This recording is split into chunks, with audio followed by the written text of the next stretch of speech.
warahmatullahi wabarakatuh. Hari ini kita akan masuk ke materi yang berikutnya. Kemarin kita sudah mengetahui apa itu yang dimaksud dengan deskripsi. Lalu kita juga sudah mempelajari apa saja struktur-struktur dari teks deskripsi. Kita juga sudah mempelajari kaidah-kaidah kebahasaan dari teks deskripsi.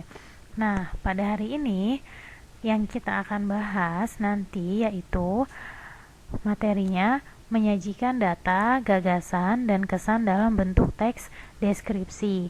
Jadi, tujuan dari materi pembelajaran saat ini adalah kalian bisa menyajikan atau menuliskan satu teks deskripsi. Oke, selanjutnya kita langsung saja. Sebuah teks deskripsi itu bisa disusun dan dikembangkan berdasarkan data, gagasan, dan kesan yang muncul berdasarkan objek yang kita amati. Jadi, teks deskripsi kita tidak asal dalam menulis teks deskripsi, harus berdasarkan data dan gagasan yang muncul berdasarkan objek yang kita amati atau objek yang akan kita buat teks deskripsinya. Nah, data yang berhasil kita kumpulkan kemudian kita olah dan kita kembangkan lebih lanjut sesuai dengan struktur dan kaidah kebahasaan teks deskripsi agar menjadi sebuah teks deskripsi yang baik. Nah, dalam penyusunan teks deskripsi ada beberapa langkah yang harus kalian perhatikan. Langkah-langkah penyusunan teks deskripsi itu bisa kalian sambil baca, ada di halaman 28. Silahkan dibuka dulu bukunya halaman 28.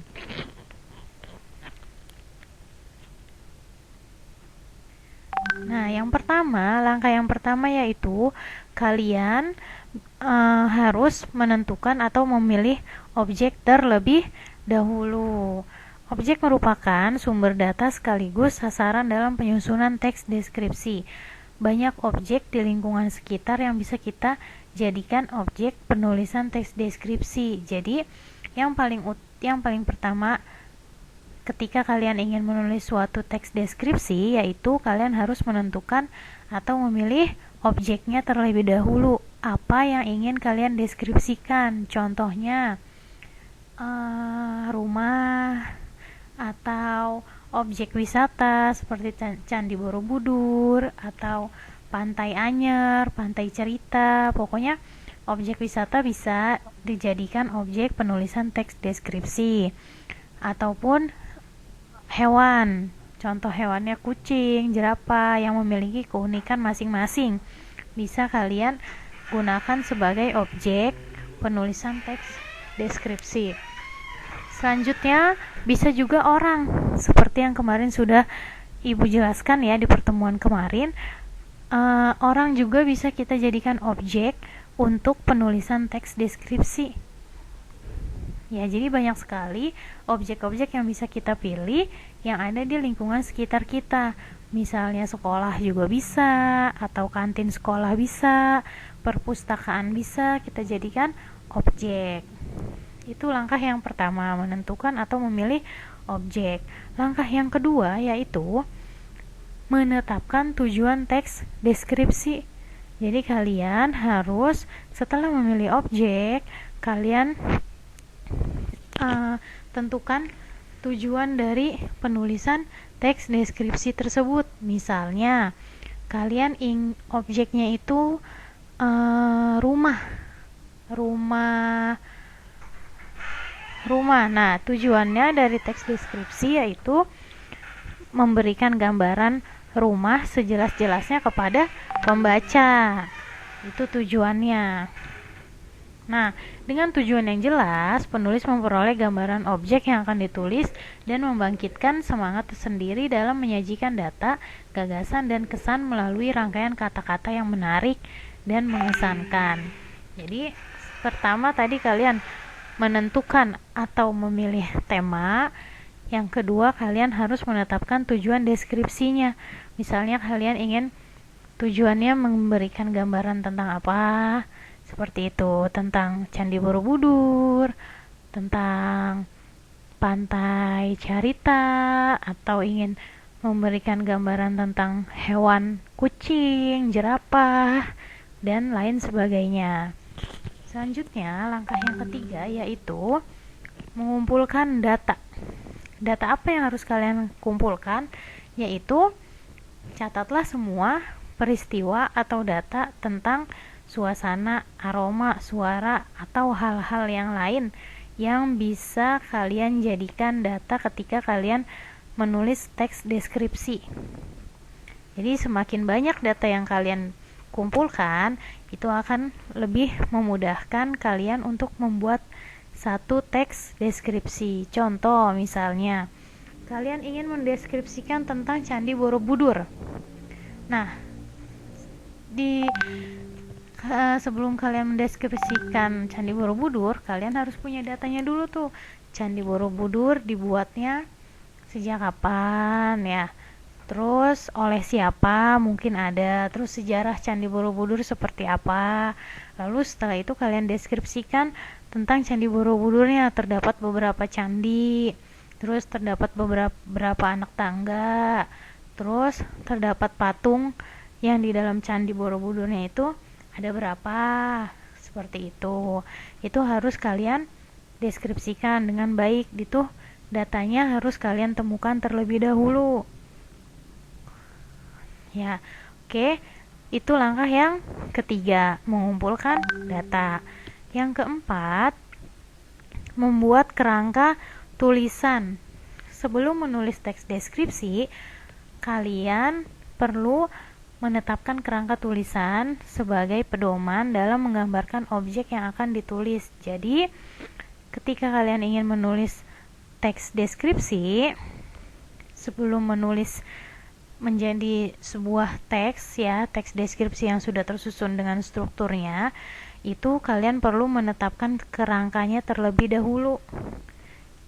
Ya, contohnya misalnya Candi Borobudur ada berapa candinya, ada berapa patungnya, ada berapa anak tangganya gitu. Baru nanti setelah itu dijadikan sebuah paragraf. Selanjutnya, langkah yang kelima yaitu mengembangkan kerangka tulisan. Setelah kalian sudah membuat kerangkanya, barulah kalian mengembangkan kerangka tulisannya menjadi teks deskripsi yang sesuai dengan struktur dan kaidah kebahasaannya. Itu langkah yang kelima. Yang keenam yaitu menyunting teks deskripsi. Menyunting teks deskripsi. Nah, teks deskripsi yang baik itu tidak dapat diselesaikan sekali jadi. Itu ada di halaman 30 ya. Jadi menyunting merupakan kegiatan mengedit, mengubah dan merapikan susunan letak atau penggunaan bahasa sebuah naskah tanpa mengubah makna.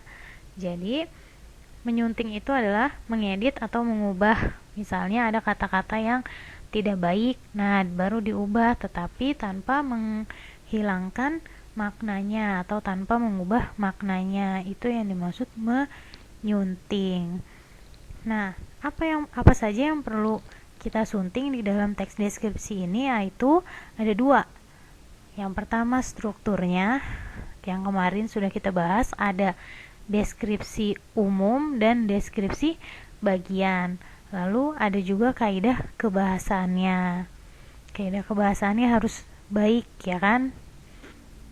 Nah, ini dari beberapa langkah yang sudah Ibu jelaskan, ada 6 langkah tadi. Yang pertama itu menentukan atau memilih objek, menetapkan tujuan deskripsi, mengumpulkan data, membuat kerangka tulisan, dan mengembangkan kerangka tulisan. Lalu menyunting teks deskripsi. Jika ada yang ingin ditanyakan kembali, boleh nanti ditanyakan di grup WA ya. Kita lanjut di grup WA. Nah, sebelum kita lanjut, di sini ada latihan soal yang harus kalian kerjakan. Nah, latihan soal ini kalian kerjakannya tidak hari ini juga harus selesai. Minimal kalian harus menyelesaikan ketika pertemuan di kelas konsultasi. Jadi ketika kelas konsultasi, tugas latihan yang sekarang sudah selesai, sudah dikumpulkan. Kerjakannya di mana? Kerjakannya cukup di buku tulis saja. Jangan di kertas lembar, karena kalau di kertas lembar khawatir hilang. Malah nanti ketika kelas konsultasi nggak ada datanya, tidak ada yang bisa dikumpulkan. Jadi kerjakan di buku tulis saja. Oke.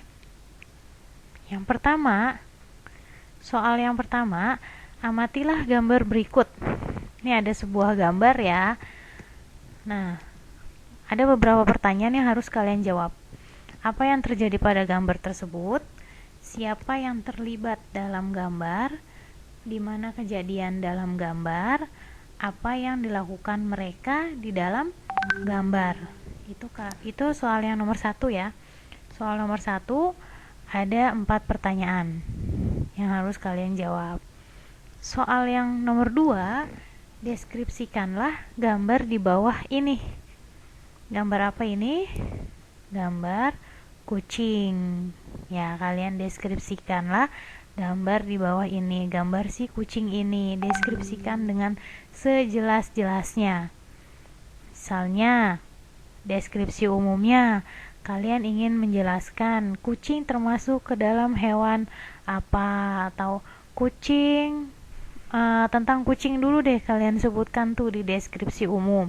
Setelah deskripsi umum sudah selesai, baru deskripsi bagian. Nah, deskripsi bagian isinya yaitu gambaran tentang si kucing ini secara jelas-jelas, secara sejelas-jelasnya. Misalnya, kucing memiliki 4 kaki, kucing memiliki warna kulit yang seperti apa gitu, kucing memiliki mata yang berwarna hijau, yang seperti itu ya.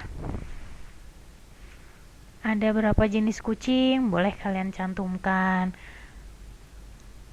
Ini yang soal nomor 2. Yang ketiga yaitu deskripsikanlah gambar di bawah ini. Nah, ini sama seperti yang soal nomor 2.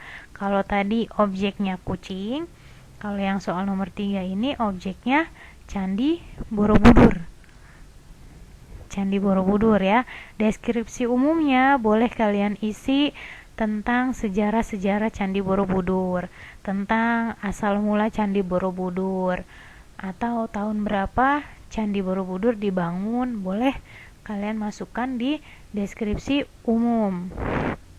Nah, setelah itu deskripsi bagiannya baru kalian cantumkan gambaran tentang Borobudurnya secara jelas. Candinya ada berapa, yang kecil-kecilnya, anak tangganya, lokasinya di mana, ya kan? Ada apa saja di dalam Candi Borobudur tersebut, itu masuk ke dalam deskripsi bagian.